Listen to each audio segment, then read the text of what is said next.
잠시 하나님 앞에 기도드리겠습니다. 할렐루야. 살아계신 하나님, 주님의 성호를 찬양합니다. 오늘 하나님 앞에 예배드리는 모든 심령들 하나님 받아주시고 하나님의 기쁨과 하나님의 그 사랑 가운데로 인도하여 주실 길 원합니다. 분명 하나님께서는 살아계신 하나님이시고 또 우리의 모든 마음의 소원함을 또 간구와 탄원함을 다 듣고 계시고 알고 계시고 하나님의 계획 가운데 모든 것을 섭리하신 줄 믿습니다. 다만 하나님의 간섭하심과 또 섭리하심의 모든 것을 맡기오니 주께서 이 나라의 민족을 통치하시고 권세들 위에 하나님께서 권세를 하나님 드러내 주실 게 원합니다. 주님께 모든 것 아신 바 되시고 들으신 바 된 하나님께 또 앞으로 되어질 일들 또한 하나님께서 이루시고 갚아주심을 믿사오니 심은 대로 거두는 아버지 주님의 원칙에 따라서 악한 자는 악한 것의 열매로서 믿고 견딘 사람들은 의의 면류관으로서 생명의 면류관으로서 하나님께서 갚아주신 줄 믿습니다. 주님께 감사와 찬양과 영광 올립니다. 예수님 이름으로 기도드립니다. 세상에 내가 살면서 항상 나를 종으로 돌아하시는 영광 주의 나라 열린 종으로 내가 들어가 세상 전 내려놓고 빛난 열매가 받았으리소 같이 살리 골짜기 거리 누면서 나의 갈길 가고 주의 품 안에 내가 안기어 영원토록 살리로다 열린 천국문 내가 들어가 세상 전 내려놓고 빛난 별들과 바다 쓰고서 이리 살리 가는 길 멀고 험하는 산은 고난 나에는 쉴곳 없어도 복된 날이 밝아오리 열린 천국문 내가 들어가 세상 전 내려놓고 빛난 열매가 바다 쓰고서 이리 살리 지구 죽음 없는 날 사모하며 기다리고 내가 그리던 주를 배울 때 나의 기쁨 넘치리 열린 천국문 내가 들어가 세상 전 내려놓고 빛난 별류가 바다 쓰고서 이리 살리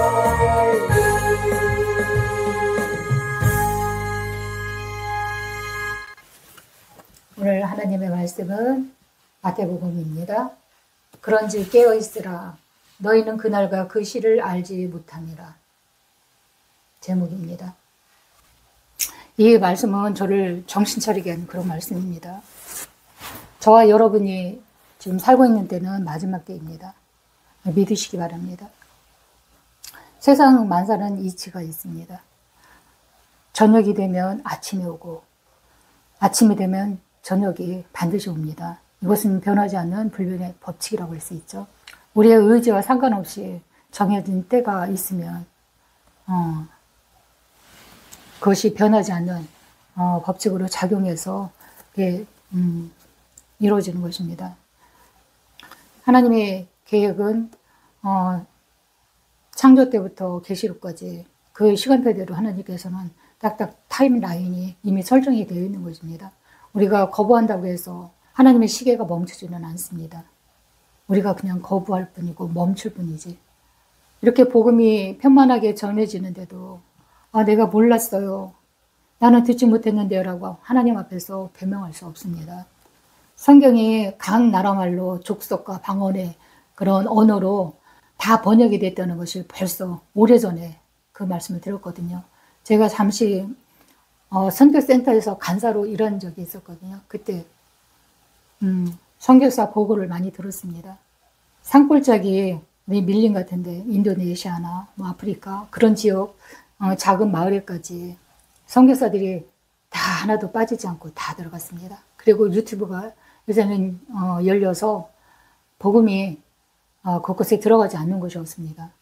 공산권에도 자기가 관심만 있으면 들을 수 있는 것이 이제 온 세상에 다 전해진 것입니다. 그때야 끝이 오리라 말씀하셨습니다. 예수님께서는 우리에게 말씀하십니다. 도적같이 온다고. 그 심판이 도적같이 온다고. 2025년 10월 13일에 이루어진 가자 평화 협의문, 평화협정은 현재 중동 지역의 긴장 완화 휴전을 제도하려는 시도로 보고 있습니다. 평화는 우리 모두가 바라는 것이고 하나님도 그 평화를 원하셔서 이 땅에 오신 것입니다. 예수님의 사명이 화목의 제사를 드리기 위해서 이 땅에 오신 거거든요. 화목의 제사란 구약 레위기의 제도를 먼저 하나님께서는 우리에게 보여주셨습니다. 이렇게 하라고. 흠없는 소나 양, 또 염소 같은 짐승을 잡아서 제물로 바치는 것입니다. 그리고 그것을 완성하셨죠. 그리고 우리에게 화목의 사명을 주셨습니다. 고린도 후서 5장 18절에 보면 너희에게 화목의 직분을 주셨으니 라는 말씀이 나오거든요. 그리스도인은 어디 가나 화목의 그런 사명을 감당하라는 그런 말씀입니다. 그런 의미에서 본다면 이 평화 조약문은 성경적이라고 할 수도 있습니다. 그런데 약간 다른 견해도 있습니다. 물론 하나님의 속성이 평화, 샬롬의 하나님이기는 하지만 인간이 만든 협정은 일시적인 평화는 가져올 수 있지만 궁극적인 평화는 하나님 손에 달려있거든요. 세상 권세에 대해서 로마서 말씀은 13장 1절은 위에 있는 권세들에 복종하라. 권세는 하나님으로부터 나지 않음이 없나니 하나님께서 정하신 바라. 위에서 지도자들이 한 그런 평화협정 그리고 통치하는 것에 대해서는 순복을 해야 되는 것입니다. 하나님께서 주신 권세이기 때문에 악한 정권이라도 거기에 복종을 해야 되고 또 악한 정권이라도 있어서 악을 억제하고 선을 불의한데도 불구하고 그냥 거기서 순종하고 있는 것만은 아니고 우리는 하나님 앞에 기도를 해야죠. 악한 정권이라도 하나님께서 허락하신 만큼만 그것이 유지가 됩니다. 그리고 그 후에는 하나님께서 관여를 하시죠. 왕을 세우기도 하고 폐하기도 하시는 것은 하나님의 권세입니다. 그리고 하나님의 주권입니다. 우리는 다만 악한 정권에도 순복해야 되는 것은 하나님께서 허락하셨기 때문입니다. 물론 억울하고 분통 터지죠. 그래도 하나님께서 허락하신 만큼만 권세를 누리는 것입니다. 그래서 우리가 평안하기 위해서 하나님께서 그렇게 하라고 명령하신 것입니다. 마음이 너무 속상하고 답답해서 견딜 수가 없죠. 평안을 찾을 수가 없습니다. 그렇기 때문에 더 큰 권세 위에 더 큰 권세가 있다는 거, 하나님께서 그 위에 계시다는 거, 그것을 알기에 하나님 앞에 기도로서 아뢰는 것입니다. 그러면 적당한 때에 골든 타임이라는 것이 항상 있지 않습니까? 골든 타임에 하나님께서는 손을 들어서 하나님의 뜻대로 일을 진행하십니다. 그것이 진정한 평화입니다. 따라서 이런 국제적인 협력과 외교를 통한 평화 유지 노력은 중요합니다. 다른 측면에서도 성경적인 관점으로 이런 문제들을 바라보는 눈이 있어야 됩니다. 이 세상에서 잘 먹고 잘 살아야 된다는 그런 설교만은 그런 설교자는 하나님께서 보실 때는 악하다 하실 수가 있거든요. 왜냐하면 회개하고 우리가 하나님 앞에 죄 지은 것은 무엇인가, 또 우리 윗대로부터 조상들이 지은 죄는 뭔가, 백성들을 억압하지 않았나, 고와 가부를 돌보지 않고 구분 재판을 하고 또 우상 숭배하고 그랬던 것에 대한 회개를 하라는 그런 뜻으로 경고와 심판의 말씀을 주신 거거든요. 그런데 지금 이 평화조약이 진짜 평화조약인지 그것을 성경의 관점에서 이해하고 또 관찰하고 또 바라봐야 됩니다. 데살로니가 5장 3절에도 평안하다 안전하고 말할 때 갑자기 멸망에 일마할 것이라는 것을 경고하는 말씀이 있습니다. 그리고 경계를 항상 해야 됩니다. 예수님께서 친히 말씀하셨으니까요. 깨어있으라. 너희는 그 시와 때를 알지 못하느니라. 이 협정이 가자 모두 이 평안을 수용을 했지만 실상은 그렇지 않지요. 그 국가는 이들이 용인을 할 수 없는 그런 것이지요. 이 중동 아주 복잡한 곳이라고 할 수가 있어요. 이 팔레스타인은 하나님께서 정복하라고 이스라엘에게 내어준 땅이거든요. 그런데 정복을 했던 적이 없습니다. 팔레스타인도 만들었고 이스라엘도 만들었고 우리도 만든 하나님이신데 왜 편애를 하십니까? 라고 항의할 수 있겠죠. 그런데 하나님의 관점으로 바라볼 때는 그들의 악행을 하나님께서는 바라보신 것입니다. 그곳에는 우상 숭배가 많이 성행했던 그런 곳인데 바알을 섬겼고 아세라를 섬겼는데 이들의 그 종교 행위가 하나님 보시기에 가증스럽고 악한 그런 것이었습니다. 그 바알 성전에는 성창 제도라는 것이 있습니다. 최초의 창녀촌이 바로 그 바알 신전에서 비롯됐다는 것입니다. 그때 당시에 사회는 농경 사회였습니다. 농사를 지어야지 먹고 사는 그런 구조인데 비가 안 오면 농사를 지을 수가 없죠. 그러니까 바알 신전에서 그런 여창도 있었고 남창도 있었는데 거기서 그런 행위를 합니다. 성행위를 하는 거죠. 그러니까 사고 팔고 그런 제도였는데 그런 행위로 말미암아서 풍년이 된다고 하는 그런 이스라엘 백성을 미혹하고 죄에 빠뜨리는 그런 재단이 있기 때문에 하나님께서는 비유하셨습니다. 게다가 거기에는 또 자녀를 불살라서 몰렉에게 바치는 그런 악한 그런 종교도 있었습니다. 그러니까 하나님께서는 그 우상을 그 악한 그 악신들을 심판하는 그런 의미로 그들을 여호수아서를 보면은 최선을 다했던 것을 볼 수가 있습니다. 그런데 여호수아가 이제 죽고 그 후세대에서부터 또 점점 퇴락하고 다 쫓아내지 못하니까 그 이방 그 문화를 자기네들의 문화로 바꾸는 것이 아니라 아예 먹혀버립니다. 흡수가 되는 거죠. 그래서 하나님께서는 다른 족속하고 이방인과 결혼하지 말라고 말씀을 하셨는데 믿지 않는 자와 믿는 자 결혼하지 말라고 하나님께서는 말씀하셨기 때문에 믿음의 그런 선조들 또 저 또한 하나님의 말씀대로 믿는 자랑 결혼하기를 권하지요. 그런데 어디 자녀들이 말을 듣습니까? 자기 눈에 좋은 대로 끌리는 대로 정욕에 끌리는 대로 결혼을 하지요. 다행히 믿지 않는 자를 받아들여서 같이 신앙생활을 하면 참 그보다 더 좋은 것은 없지요. 그런데 현실은 어떻습니까? 하나님께서는 그런 것을 염려하신 것이지요.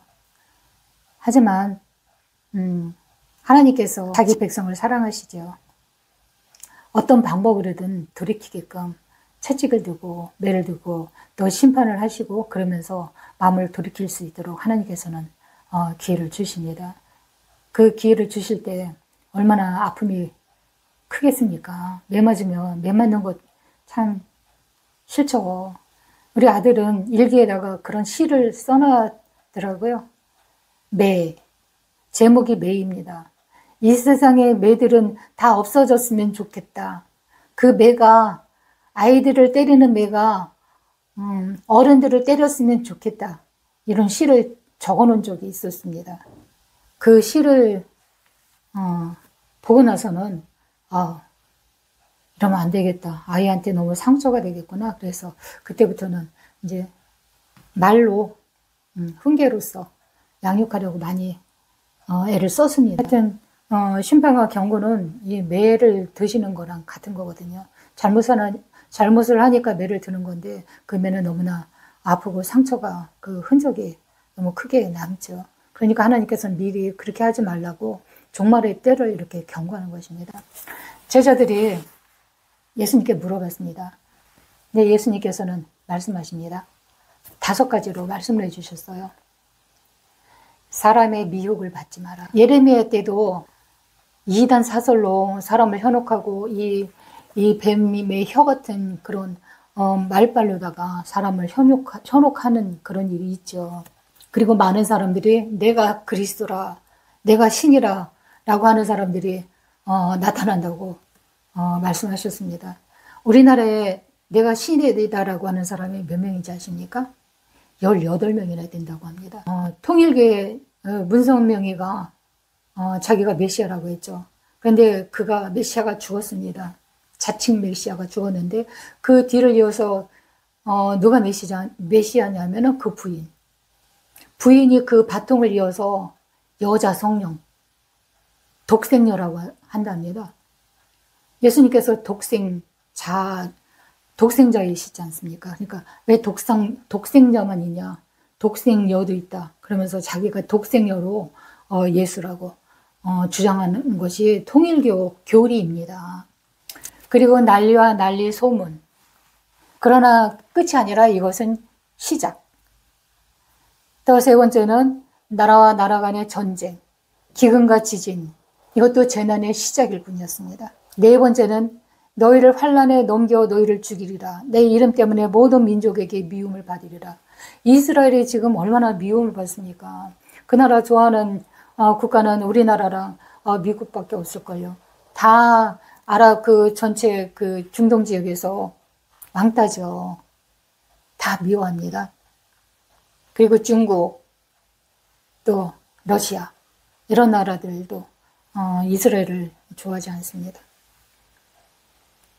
4번째, 거짓 선지자가 나타나겠고 불법이 성하여 사랑이 식어지리라. 내가 그리스도다 라고 말해도 그곳에 가지 말고 내가 여기 있다 해도 너희는 가지 말라. 예수 그리스도는 어디에 계시냐면 내가 성전이기 때문에 내 안에 계십니다. 예수 그리스도 저쪽 서쪽에 있다고 해서 서쪽 가면은 예수님 있는 것이 아니고 동쪽에 있다고 해서 동쪽 간다고 해서 예수님 만나지 않습니다. 예수님은 내가 기도할 때 성령으로 내 안에 오시는 것입니다. 마음들이 냉랭합니다.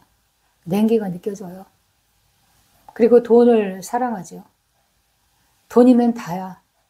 부모에게도 그냥 용돈만 띡 던져주면 내 의무 다 했어. 물론 그 돈 참 귀한 돈이죠. 자기 수고의 대가고 그것을 떼어서 드린다는 것이 5번째가 제일 중요합니다. 천국 복음이 모든 민족에게 다 전파가 되리라. 그제야 끝이 오리라. 그러니까 천국 복음이 이미 다 전파가 되었지 않습니까? 그리고는 심판만 남은 거예요. 그래서 제가 심판과 마지막 때에 대한 설교를 하게 된 것입니다. 다니엘서의 말씀을 인용하셨고 선지자 다니엘의 말한 바 멸망에 가증한 것이 거룩한 곳에 선 것을 보거든 유대인은 산으로 도망하라. 지붕 위에 올라간 자들은 옷을 가지러 내려오지 말라. 그리고 밭에 있는 자들도 집으로 돌아오지 말라. 그리고 아이 뵌 여자와 젖먹이는 자가 화가 있다. 창세 이후로 이런 날이 없었고 후에도 없으리라. 임신한 여자가 왜 화가 있냐고 하면 AD 70년에 티투스가 이스라엘을 멸망시켰습니다. 그런데 거기에 이스라엘인들은 옛날이나 지금이라 돈이 많습니다. 금은 보화가 굉장히 많다고 합니다. 지금도 세계를 지배하고 움직이는 것이 이스라엘의 자본이라고 하지 않습니까? 로마군이 쳐들어왔으니까 이 금덩어리를 분명 뺏어갈 거거든요. 그러니까는 감추는 방법으로 삼킵니다. 그리고 물을 많이 먹습니다. 얘가 물을 많이 마시니까 어떻게 됩니까? 배가 뚱뚱해져서 임신한 여자처럼 볼록하게 나오지 않습니까? 그러니까는 그 로마의 군인들이 뚱뚱한 여자를 보면은 잡아서 배를 갈랐답니다. 그 금덩어리를, 그 보석을 빼내기 위해서 그런 짓을 했다고 합니다. 그리고 벽돌 하나 남지 않고 다 벽돌조차도 남지 않으라고 예언을 하셨는데 그것도 그대로 성취가 됩니다. 벽돌과 벽 사이에 이렇게 접착제를 부딪혔지 않습니까?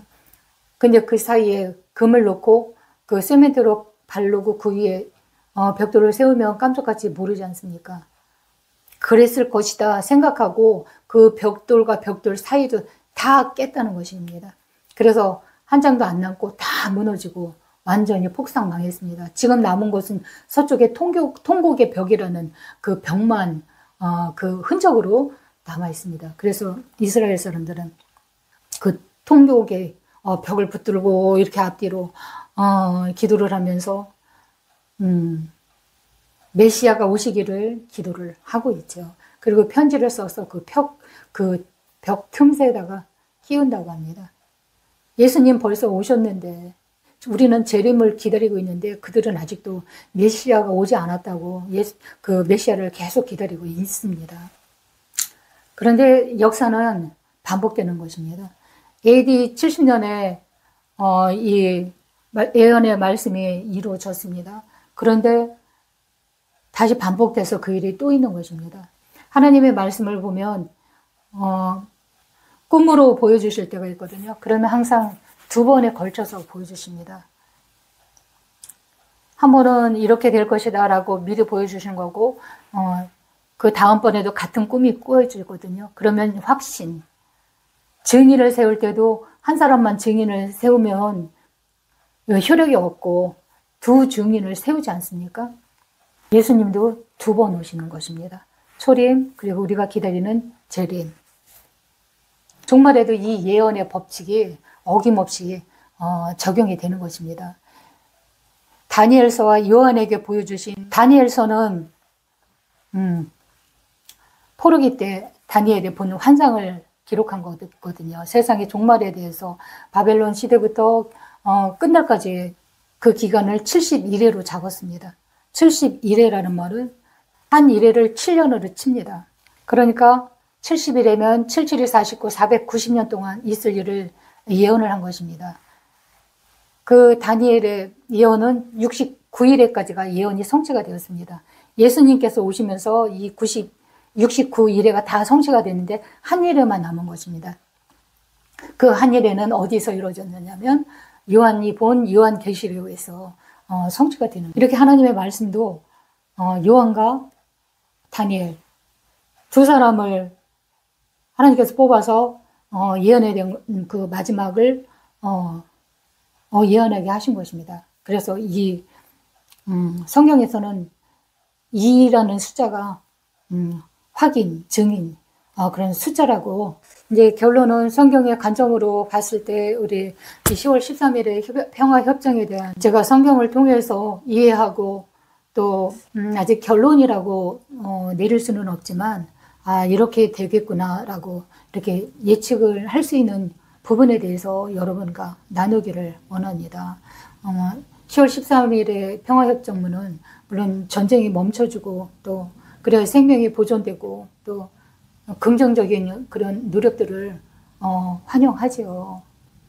하지만 우리가 생각해야 되는 것은 안전하다 평안하다 할 때 멸망의 그날이 도적같이 온다는 거 그것을 기억해야 된다는 것입니다. 성경 말씀대로 종말론적인 관점에 맞는다면 평화협정이 25년 10월 13일에 협정이 됐기 때문에 3년 반 동안, 그러니까 3년 6개월 동안은 유지가 됩니다. 그런데 이 적그리스도가 나타나면 이 계약을 일방적으로 파기를 합니다. 그리고 그때부터는 이스라엘이 또 환란 가운데 또 들어가게 됩니다. 이 적그리스도가 누군지는 아직 그 윤곽이 드러나지 않습니다. 우리가 모를 뿐이지 이미 존재하고 있습니다. 3년 6개월 후에 평화 조약이 깨지는 걸 보면 이 사람이 적그리스도라는 것을 우리는 알아차려야 됩니다. 그리고 그 사람은 이제 해야 되는 일이 뭐냐면 내가 신이다, 내가 하나님이다 라고 주장을 합니다. 이 세상 권세를 그가 한 몸에 가지고 있기 때문에 자기가 이제 신이라고 자기를 높일 것입니다. 그런 다음에 일어날 일은 예배가 폐해집니다. 지금도 그 전조 증세가 있지 않습니까? 예배를 폐하는 나라가 있습니다. 그 빨간 나라, 용의 나라. 중국에서는 그 지하에서 예배를 드립니다. 그리고 또 검열을 엄청나게 하는데 신문에 보니까 또 여러 사람이 또 불려가고 그랬다는 그것을 보게 됐거든요. 우리나라에도 어떻습니까? 주의 종들이, 목사들이 감옥에 투옥되고 그런 일이 일어나고 있습니다. 그것이 현실로 다 나타나거든요. 그리고 목배임을 당하는 순교당하는 일이 또 일어납니다. 이 일은 이스라엘인들에게 해당되지 우리들에게 해당되는 건 아닌 것 같습니다. 이 대환란의 때는 3년 6개월간입니다. 조약이 깨지고 그러면은 그때가 이제 종말이라고 할 수가 있는 것입니다. 환양의 때죠. 여지껏 기다리던 그 예수님 재림의 시간이 다가오는 거기 때문에 우리는 기쁨으로 그것을 맞이하거든요. 예수님께서 재림하십니다. 그러면은 그때 일어나는 일이 뭐냐면 예수님을 믿는 자들, 거룩한 신부들이 공중으로 들려 올림을 당합니다. 예수님께서 오실 때는 어떤 모습으로 오시냐? 호령과 함께 천사들의 나팔소리가 들린다고 합니다. 호령이라는 것은 부른다는 의미겠죠. 그때 이름을 호명해서 부르시겠죠. 요한계시록에 보면 요한을 부르죠. 올라오라 라고 해서 보니까 하늘에서 사다리가 내려와서 요한이 그것을 타고 하늘로 올라갔던 것처럼 들립니다. 그러면 하나님께서 택하신 자들이 세계 사방에서 곳곳에서 이 끝에서 저 끝까지 사방에서 모아집니다. 그리고 두 사람이 밭에 있음에 한 사람은 데려가고 한 사람은 남아있게 됩니다. 그리고 두 여자가 맷돌질을 하다가 한 사람은 휴거가 되고 한 사람은 남아있게 됩니다. 그러므로 너희는 깨어있으라. 그 날과 그 시는 아무도 모르니까 밤에 올지 낮에 올지 모른다. 예수님께서는 경각심을 갖게 하신 것입니다. 깨어있으라고. 자지 말고 눈 부릅뜨고 있으라는 그런 말씀이 아니라 이 말씀을 항상 뇌리에 새겨두고 있으라는 그런 의미입니다. 아직까지 예수님 안으로 들어오지 않은 그런 유대인들이 있습니다. 그들과 또 믿음 생활은 하지만 종교 생활을 하고 있는 자, 예수님 안에 들어오지 못한 자들은 그때 남은 자, 렘넌트가 되는 것입니다. 이 렘넌트들은 이삭 죽기라는 그런 기회가 주어집니다. 그러니까 그 시기에 하나님께서는 이렇게 걸른다는 그런 의미입니다. 쭉정이는 밖으로, 알맹이는 안으로 라고 하는 찬양이 있었습니다. 그것처럼 이렇게 키즈를 한다는 것입니다. 그러니까 그때 휴가 못되고 남은 자들 중에도 또 구원받을 그런 하나님의 백성이 분명히 있거든요. 약간 미달된 그런 사람들이죠. 믿음의 분량이. 그런 자들은 다시 이제 테스트를 통해서 거둬들일 자가 분명히 있습니다. 그때 남은 자일지라도 선택받을 수 있는 기회가 주어집니다. 하지만 많은 환난과 고통이 뒤따르죠. 그때 그것을 계시록에 벌써 예언이 되어 있죠. 그런데 지금 현실로 나타나고 있습니다. 몸에 칩을 받거나 이마에 칩을 받는 자만 물건을 사고 팔 수 있는 그런 시대로 가고 있죠. AI 시대로 지금 접어들었습니다. 그러니까 짐승의표를 받지 않는 자는 물건을 사고 팔 수 있지가 않다고 합니다. 지금도 그것이 미국에서는 이미 실행이 되고 있는데 그 마지막 3년 반 때에는 지금보다 더 그것이 활성화되고 보편화돼서 물건을 살 수가 없는 그런 날이 올 것입니다. 그러면 우리가 물건을 못 사면 살 수가 없죠. 그러니까 타협을 하게 되죠. 받는 것입니다. 그것을 짐승의 표를. 그러면 천국에 못 가는 것이라고 많은 사람들이 예언을 하고 있습니다. 그렇게 이해를 하고 있습니다. 예수님을 믿는 믿음이 있으면 휴거가 됩니다. 밖으로 밀려나는 그런 자가 되면 절대로 안 되겠습니다. 하나님께서는 항상 그냥 느닷없이 일을 꾸미는 것이 아니라 먼저 예표를 보여주시고 이제 이렇게 될 것이다. 준비 기간을 주십니다. 구역에서 벌써 이 휴거에 대한 그런 예표적인 그런 사건이 두 번 있었습니다. 첫 번째는 구약에 나오는 에녹입니다. 에녹은 에녹서를 쓴 저자이기도 하거든요. 구약 시대에도 이 땅에서 살 때 에덴에서 쫓겨났기 때문에 하나님과 동행하지 않거든요. 그런데 이 에녹은 유일하게 하나님과 동행하는 삶을 살다가 하나님이 그냥 죽음을 맛보지 않고 데려가셨습니다. 휴거가 된 것입니다. 그리고 또 한 사람은 엘리야입니다.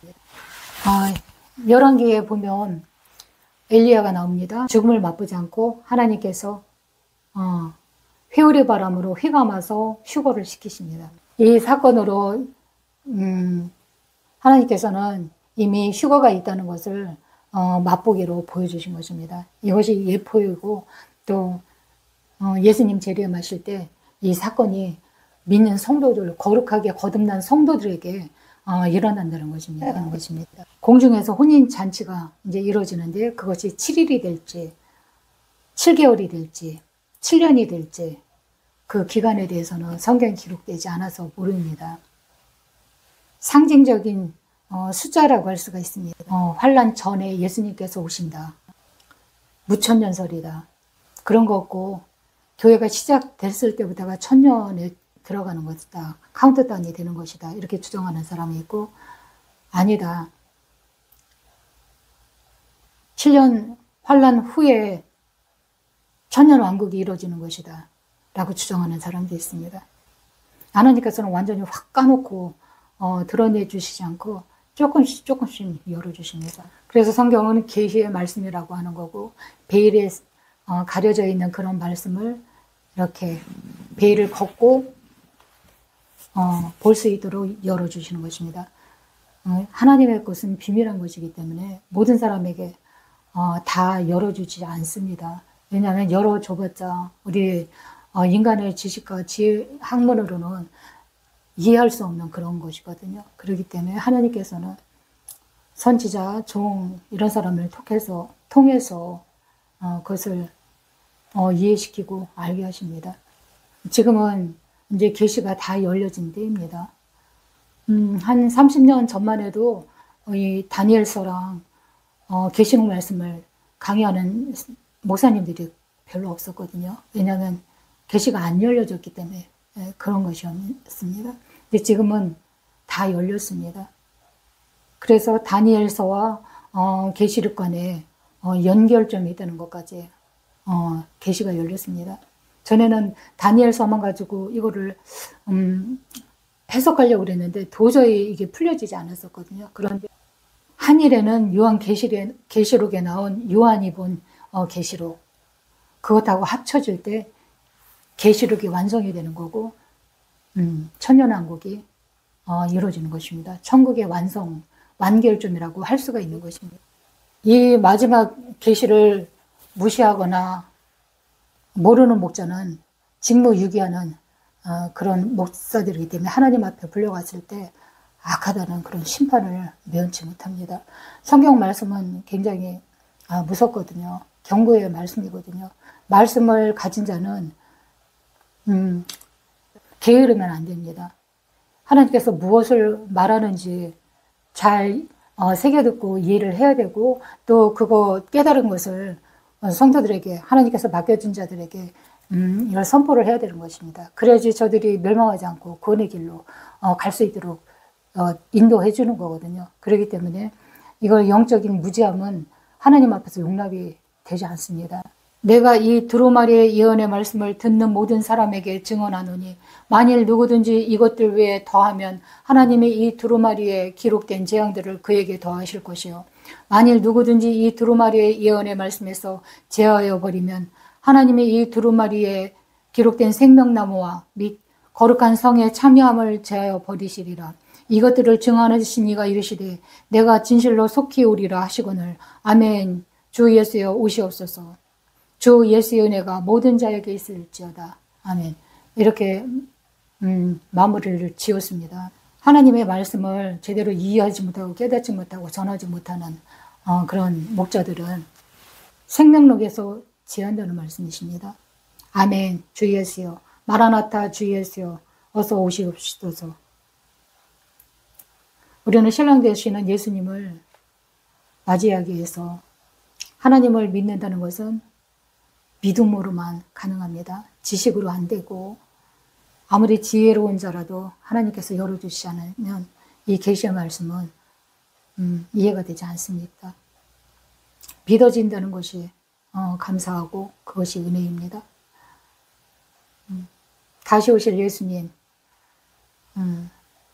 맞이할 수 있는 그런 아름다운 신부들로 여러분들은 단장되길 원하고, 저 또한 단장되어야 되겠습니다. 기도하겠습니다. 하나님 감사합니다. 하나님의 계시의 말씀을 열어주셔서 감사합니다. 하나님과 꼭꼭 닫혀져 있던 천국문이 예수님이 당신 몸을 찢어서 우리에게 열어주시고 우리를 초대해 주시니 감사를 드립니다. 이 초대의 말씀에 우리가 응할 수 있도록 도와주시고 응할 수 있는 그런 자들로 되어질 수 있도록 도와주시기 원합니다. 우리의 마음이 돌아서서 회개할 수 있도록 도와주시고, 마음의 생각과 우리 속에 있는 것들이 하나님 앞에 다 드러낸 바 될 때 다 토설할 수 있도록 도와주셔서 깨끗한 그런 심령으로 하나님을 맞이할 수 있도록 도와주시옵소서. 마음이 청결한 자 하나님을 볼 것이요 라고 하셨습니다. 우리의 죄 가지고는 하나님을 뵐 수 없음을 우리가 아오니 우리의 마음을 하나님 예수님의 피로 깨끗이 씻어주시고 아름다운 신부로서 하나님을 맞이할 수 있는 그런 자들로 단장 대조될 수 있도록 도와주시옵소서. 한 주간의 삶 가운데도 하나님 은혜 내려 주시옵소서. 예수님의 이름으로 기도드립니다.